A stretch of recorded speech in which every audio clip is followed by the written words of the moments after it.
রাগ মানুষের মধ্যে আছে সৃষ্টিগতভাবে। যার মধ্যে কোনো রাগ নাই তার কোনো মূল্যই নেই, রাগ থাকতেই হবে।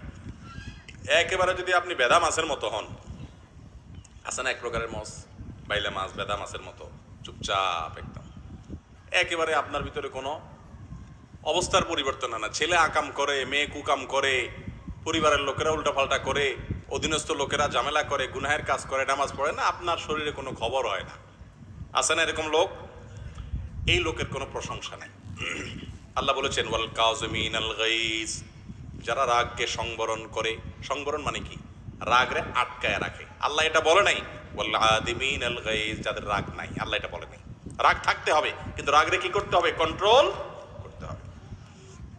রাগ কন্ট্রোল না করতে পারলে বেইজ্জত হওয়া লাগে। জীবনে একটু চোখ বন্ধ করে সবাই যদি চিন্তা করেন কয়েক সেকেন্ডের জন্য, দেখবেন কতবার জীবনে ধরা খাইছেন, বেইজ্জত হয়েছে, শরম পাইছেন, উল্টা পাল্টা চেতাচেতি করে। শ্বশুরবাড়িতে, কাস্টমারের সাথে, বন্ধু বান্ধব হারাইছেন, মা বাবার সাথে করে পরে শরম পাইছেন। এরকম হয়েছে না? হয় নাই? এই জন্য ওই যে বাংলা একটা কথা বিভিন্ন জায়গায় লেখে না, রেগে গেলেন তো হেরে গেলেন। আসলেই খোসায় খোসা যদি কাউকে আপনি রাগাই দিতে পারেন তো বেচারা ডুবে গেল আর কি। আল্লাহ তাআলা আমাদেরকে রাগ নিয়ন্ত্রণ করার তৌফিক দান করুন। শরীরের রাগ উঠবে, মাথায় রক্ত উঠবে, কিন্তু এরপরেও ঠান্ডা মাথায় ব্যাপারটা ডিল করব। মাথা গরম করে হুটহাট করে কিছু করব না বা বলবো না, তাহলে আফসোস করতে হবে। ঠিক না ভাই? ঠিক। এই যে ব্রাহ্মণবাড়িয়াতে কয়দিন পরপরই আপনাদের এলাকায় মারামারির খবর শুনি, আমাদের খুব শরম লাগে। ও আপনাদের এলাকা না ভাই, দুঃখিত, সারা বাংলাদেশ। আচ্ছা, ব্রাহ্মণবাড়িয়া তো বাংলাদেশে একটা এলাকা, অতএব ভাগ না করে বলি আমার দেশি ভাইদের মধ্যে যে এই সমস্যাটা হয়, বদনামি হয়, তখন আমাদের কারোর কাছে ভালো লাগে না, আমাদের সবার কাছে কষ্ট লাগে। ঠিক না? এগুলো কেন হয়? মারামারি এগুলো কেন হয় বলেন তো? এর আগের কারণে কোন একটা ঝামেলা তৈরি হয়েছে, মাথায় রক্ত উঠছে, দিলাম টুসঠাস মাইরা, এরপরে জেলের ভাত খাও, ফাঁসির কাস্টে ঝুলো, বিপদের মধ্যে পড়ো। ঠিক না ভাই? ঠিক। নবী করিম সাল্লাল্লাহু আলাইহি সাল্লাম একবার এক ব্যক্তিকে দেখলেন, তার মাথায় রাগ উঠছে, অনেক রাগ। তখন তিনি দূর থেকে তাকে শুনে শুনে আরেকজনকে বলছেন, ইন্নী লাআলামু কালিমাতান, আমি একটা বাক্য জানি, যে বাক্যটা এই লোকটা এখন বললে তার রাগ পানির মতো ঠান্ডা হয়ে যাবে। সে বাক্যটা হলো আউযু বিল্লাহি মিনাশ শাইতানির রাজিম। কারণ শয়তান মূলত মানুষের মধ্যে রাগ ক্রোধ সৃষ্টি করে নিয়ন্ত্রণহীন করে দেয় মানুষকে।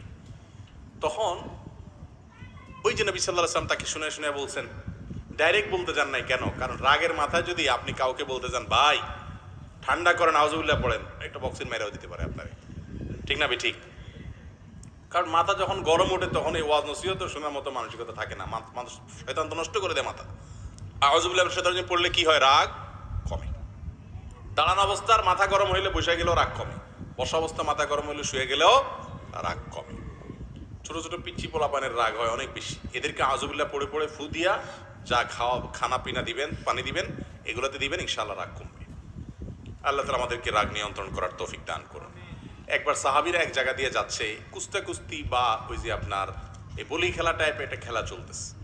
তো এক বাহাদুর পলোয়ান সবাইকে, কম্পিটিশন চলতেছিল, সকল প্রতিযোগীকে সে হারাই দিছে, তাকে কেউ হারাই দিতে পারে না। তো সবাই খুব বাহবা দিচ্ছে, বাবারে মারাত্মক বীর। নবী করিম সাল্লাল্লাহু আলাইহি ওয়াসাল্লাম তখন বলেছেন, লাইসা শাদীদু বিসসুরআহ, এই যে কাত করে ফেলতেছে একটার পর একটা সবগুলাকে, অনেক শক্তি আছে তার শরীরে, এটা আসল বীর না, আসল বাহাদুর না। আসল বাহাদুর কে জানো? আসল বাহাদুর হলো যে ব্যক্তির রাগ ওঠার পরে ধরে রাখতে পারছে, ঢিলের মতো ছেড়ে দেয়নি।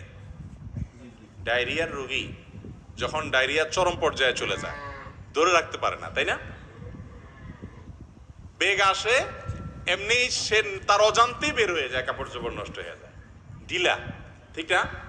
যাদের রাগ উঠলে ডাইরেক্ট হয়ে যায়, কি বলে কি করে নিজের টের পায় না, এটা এরকম ঢিলা। কথা কি বুঝাতে পারছেন? যখন রাগ উঠে মাথাটা নষ্ট হয়ে যায় তখন নিজে নিজে কল্পনা করবে যে আমি তো ওই ডায়রিয়ার রোগীর মতো অবস্থা, আমার এখন গরম হয়েছে শরীরটা, আমি ছেড়ে দিলাম, শেষ। আর যদি ধরে রাখতে পারেন, কন্ট্রোল করে হজম করতে পারেন, হাসি মুখে শেষ, যা হবে পরে হয়, মাথা আগে ঠান্ডা হোক, তাইলে আপনি বাপের বেটা, আসল বীর, আসল বাহাদুর, ধরে রাখতে পারছেন। আল্লাহ তাআলা আমাদেরকে রাগ নিয়ন্ত্রণ করার তৌফিক দান করুন।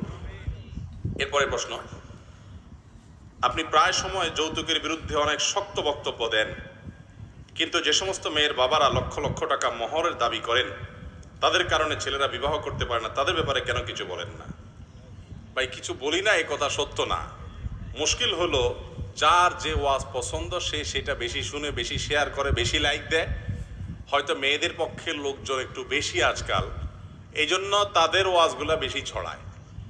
এটা তো ঠিক, যে সমস্ত মেয়ের বাবারা এমন এমন মোহর দাবি করেন যে দাবির কারণে হক হালালি পথে চলা ছেলেরা তাদের কপালে, তাদের নসিবে আসে না, এরা তো কপাল পোড়া।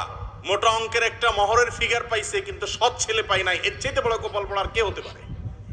মনে রাখবেন, ইন্না আযামান নিকাহি বারাকাতান আইসারুহা মাউনা, ওই বিবাহ সবচেয়ে বরকতময় যে বিবাহের মধ্যে মহারণা সহনীয় পর্যায়ে থাকে।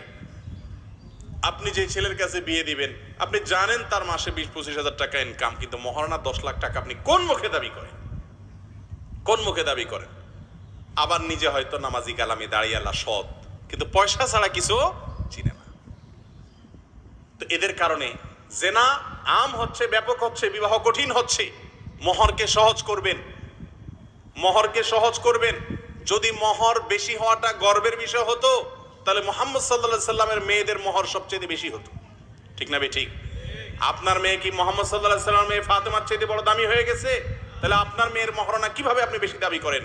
মুরব্বীরা ভালো করে শুনে রাখেন, অনেকেই মহারণা বেশি ধরেন এই উদ্দেশ্যে যে বিয়ে ভেঙে গেলে যাতে বেশি করে টাকা পায়, ছেলে যাতে তালাক দিতে না পারে আমার মেয়েকে। তালাক দিতে না পারলে তো আপনার বিপদ, কারণ মেয়েটারে তখন কুরে করে মারবে, যেটা ছাড়াও যায় না রাখাও যায়, ঠিক না বে ঠিক? যে বিয়ের আগে থেকেই ছাড়ানোর চিন্তা, তালাকের চিন্তা, সে বিয়েতে বরকত কোত্থেকে থেকে আসবে? মুরব্বীদের এই বিষয়ে তাদের চিন্তার পরিবর্তন হতে হবে।